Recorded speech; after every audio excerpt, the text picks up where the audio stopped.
So আমি থাকি না থাকি বাংলাদেশ টিমে যারা থাকবে সবসময় তাদের জন্য শুভকামনা থাকবে। বাংলাদেশ দলের তীরে এসে তরি ডুবার ঘটনা এশিয়া কাপেই বেশি হয়েছে। টাইগার ভক্ত সমর্থকদের এশিয়া কাপের স্বাদ একদম কাছে এসেও হতাশায় রূপ নিয়েছে। 3 বার ফাইনাল খেলেও শিরোপার স্বাদ পায়নি বাংলাদেশ। ভক্তরা কান্নায় ভেঙে পড়তো মাঠে। এই শিরোপা যেন অধরাই থেকে যায় টাইগারদের কাছে। তবে এবার ভালো কিছুই হবে বলে ধারণা টাইগার ক্রিকেটার মোসাদ্দেক হোসেন সৈকতের। লিটন জাকেরদের চোখ বরাবরই ফাইনালে, কিন্তু মোসাদ্দেকের চাওয়া ভিন্ন।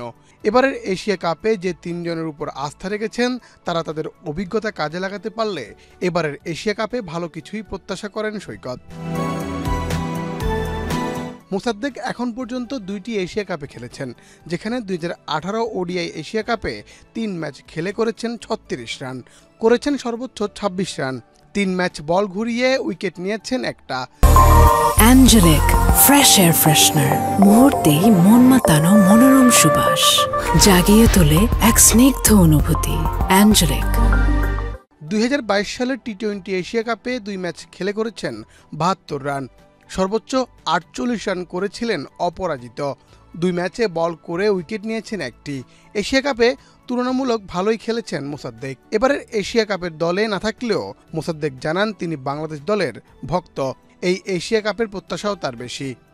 আসলে দেখেন, মানে আমি ন্যাশনাল টিমের জন্য খেলেছি, সেটা একটা প্রাইড, এবং তার থেকে বড় কথা হচ্ছে যে আমি বাংলাদেশ ক্রিকেট টিমের ফ্যান।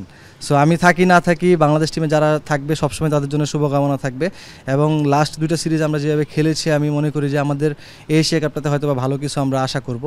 এবং আমাদের প্লেয়াররা এখন যেভাবে কনফিডেন্ট, এরা যদি ভালো খেলতে পারে ভাইয়া ভালো একটা রেজাল্ট আসবে আমি আশা করি। সো ক্রিকেট যে কোনো কিছু হইতে পারে, বাট আপনি এদের উপরে কনফিডেন্স রাখতে পারেন। এবারের এশিয়া কাপে ভালো করতে হলে অভিজ্ঞ ক্রিকেটারদের ভালো রোল প্লে করতে হবে।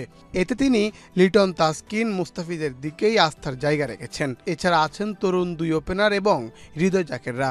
না দেখেন, যদি এক্সপেকটেশনস চিন্তা করেন তাহলে আমি বলবো যে লিটন, তাসকিন, মুস্তাফিজ যারা অনেক দিন ধরে খেলতেছে, এদের তো এরা ডেলিভার করতেছে খুব ভালোভাবে। এবং ওরা 3 জন যদি উপর থেকে, মানে ওদের রোলটা যদি ওরা ঠিকঠাক মতো প্লে করতে পারে, বাকি আছে যারা আপনার আমাদের 2 জন ওপেনার তো দারুণ খেলতেছে, হৃদয় আছে, জাকের আলী আছে।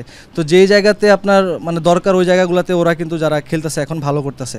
তবে যদি আপনি আলাদা করে বলেন তাহলে আমি বলবো যে তাসকিন, মুস্তাফিজ এবং লিটন দাস, যদি তারা যতদিন ধরে এক্সপিরিয়েন্স আসলে বাংলাদেশ টিমের, ওরা যদি ঠিকঠাক মতো খেলতে পারে টিম দারুণ একটা রেজাল্ট করবে। সব মিলিয়ে এবারের দল নিয়ে বেশ আশাবাদী মোসাদ্দেক। শেষ 3 সিরিজে দারুণ খেলা বাংলাদেশকে অন্তত সেমিফাইনালে দেখতে চান সৈকত। না, অবশ্যই আগে তো আমি সেমিফাইনালে দেখতে চাই, তারপরে ওইখান থেকে তো ডিসাইড হবে। সো আমার টার্গেটটা থাকবে যে তারা যদি সেমিফাইনাল পর্যন্ত আগে মানে নিশ্চিত করতে পারে, সেটা একটা ভালো রেজাল্ট হবে। দেশের ক্রিকেটাররাও সবার আগে এদেশের ভক্ত। তারা দলে থাকুক আর না থাকুক, দেশের ক্রিকেটের ভক্ত হিসেবে টাইগারদের পাশে থাকবে সারা জীবন, এমনটাই চাওয়া সৈকতদের। দেখার বিষয় এবার টাইগাররা নিজেদেরকে কোথায় নিয়ে যায়।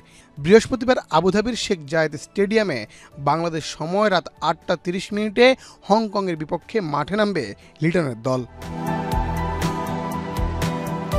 মুন্না চন্দ্র দাস, বাংলাদেশ প্রতিদিন।